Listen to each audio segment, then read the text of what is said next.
Boy, ano lutuin natin ngayon, boy? Ano lutuin natin ngayon? Alam mo eh. Hindi, delikado yan, pre. Apoy yan. Baka ibang klase lulutuin natin, ha? Pumuhula tayo ngayon, boy. Sige, banata mo.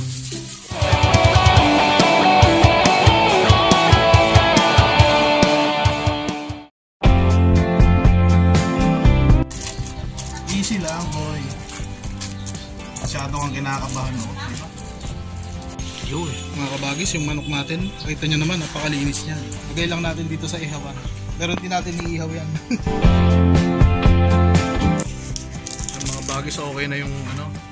Himayan nyo lang ng kahit anong good shit na makita nyo dyan. Dahon. Dahon na legal, ha? Oh, dahon na legal. Pwede rin yung illegal kung gusto nyo. Sasarap. Sasarap yan. Patikain nyo, sasarap. Sobrang ang sarap niyan. Pagkagano'n. Sobrang ang sarap niyan. Minsan ako, amoy ano na ako. Tangina, ako na usukan na hindi manok, ha. Tayo muna mga ngamoy, pre. Tayo muna mga ngamoy. Kaya kung nakikita nyo mga kabagis, lakas ng usok niya.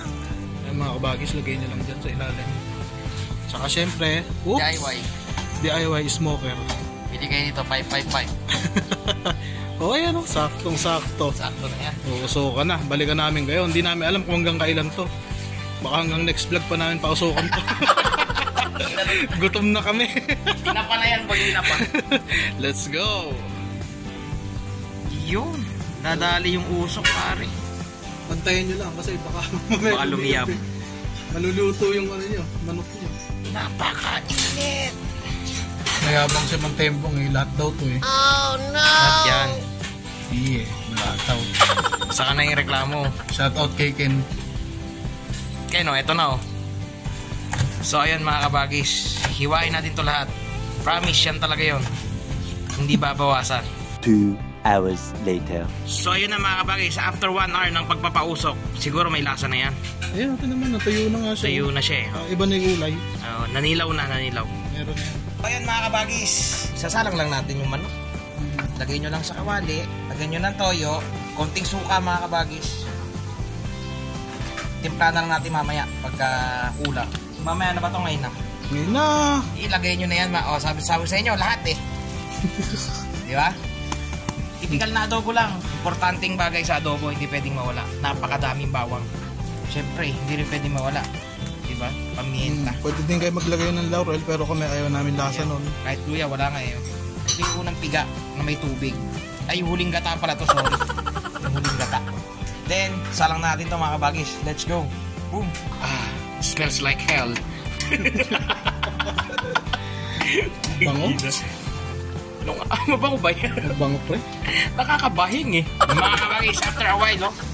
Medyo matuyo-tuyo na siya. Lalagay na natin yung main ingredient, pinakamasarap.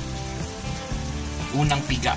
hindi pa siya kulay may gataan ng mga kabagis. Mamaya magkukulay na may gataan na yan. Pucha, pare kanin. Ang kanin mo yun. Kanin yan.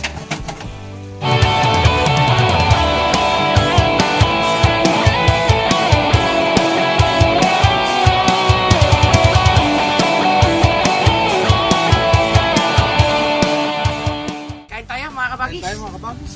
Actually, natikman na namin mga kabagis yung sabaw. Effective, ano? Effective talaga. Ang galing. Ay, mga kabagis, gaya nyo to. Ako, sabi ko nga, uulitin ko to sa bahay. Kasi hindi ko rin expect. Hindi ko nga expect eh. First time lang namin. Sige, tayo pare. Sa'yo hita. Teorya lang yan eh. Ano Kaya natin isang hita. Mga kabagis, ang hita oh. Hulog pa yung sili. Dito na ako. Dito na lang ako sa puwet. Dinesting eh. Sarap ng tumutulo. Ano to eh, testing. Pero nagtagumpay yung testing namin. Isa na naman to sa mga nagustuhan, magugustuhan ko sa tingin ko. Kuha ko ng mantika pre. Pero Huwag kayong kabahan sa mantika na yan. Yung mantika naman na yan. Kunyan. Coconut oil. Coconut oil yan. Kasi konti lang yung oil namin nilagay. Hindi ko alam mga bagis kung makikita nyo, no? Pero, ayun o, may sili. Cheers! Kaya namin to. Let's go. Let's go! Sana all. Yun talaga yun, pare. Successful. 100%. Lasang lasay sa laman. Mga kabagis, tumamba na naman ang Gingos TV. Pero kung siguro kung gagawin nyo itong mga kabagis, kontian nyo yung sili. Wala kami. Ayun, coconut oil. Coconut oil. Virgin coconut oil.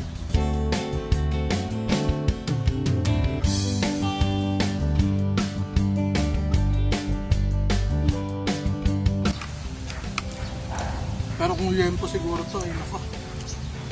Gusto niyo magdasal ka na. Killer. Ha?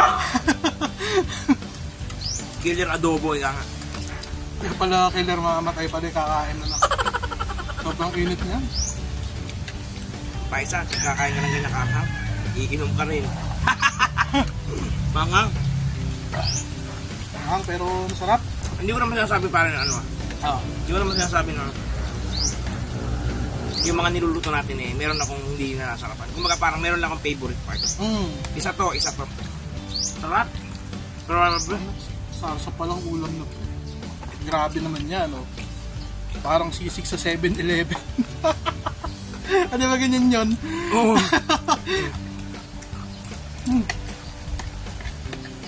Hindi ko akalain na maglalasang ganun. Bola lang yan. Actually, kung di mo nga sasabihin na smoke, hindi masasabi smoke, no? May ibang may ibang flavor Kung normal na tao ulit patitikimin mo pre, no? Anong ginawa mo dyan? Sasabihin niya lang, sa kahoy luto yan, ganun. Kasi may ganun, Kaya lang, iba yung lasa nung sa kahoy luto sa na-smoke ng dahon, ano? Nga pala mga kabagis, kung magtatanong kayo kung anong dahon yun, dahon ng santol. Pero siguro kahit ano mga kabagis. Basta tuyo. Sa tuyo. Tapos bite ko na mga kabagis. May natin sili. Mga kabagis. Full lang tayo ngayon. Food trip. Ayan o. Last bite para sa inyo. Baka masyado kayo nahabaan doon sa video namin na nakaraan. Ayan, may sina. Pero may kalalagyan to. Saan pa nga ba? Hindi man namin naubos ito mga kabagis. May kalalagyan yan. Lalagyan yan mamaya. Masarap talaga boy. Ito rin bibiro. Iba. Ang gari nga. Alam mo yung ang gari nga yan boy, uulam mo ngayon. Tapos uulam mo uli mamayang gabi. Okay. Kahit tayo uulam mo uli bukas na umaga. Bukas tayo. uli bukas ng tanghali. Kahit tayo bakit ganun pagka-adobo, no? Kaya mga kabagis, kung nagustuhan mo yung episode namin na to, maraming salamat sa iyo at i-like mo na yan, mag-subscribe ka na rin. At mga kabagis, i-hit nyo na rin yung notification bell. At huwag nyo kakalimutan mga kabagis i-comment kung taga saan kayo para malaman namin kung taga saan umabot ang video na to mga kabagis. Yun lang naman yun Peace. Peace out. Sabaw pa lang Magandang mantika yun. Good oil. Boom, paalam na talaga. Ang ingay. Ang dami sinakabi, di pa pala nakaka-cut off.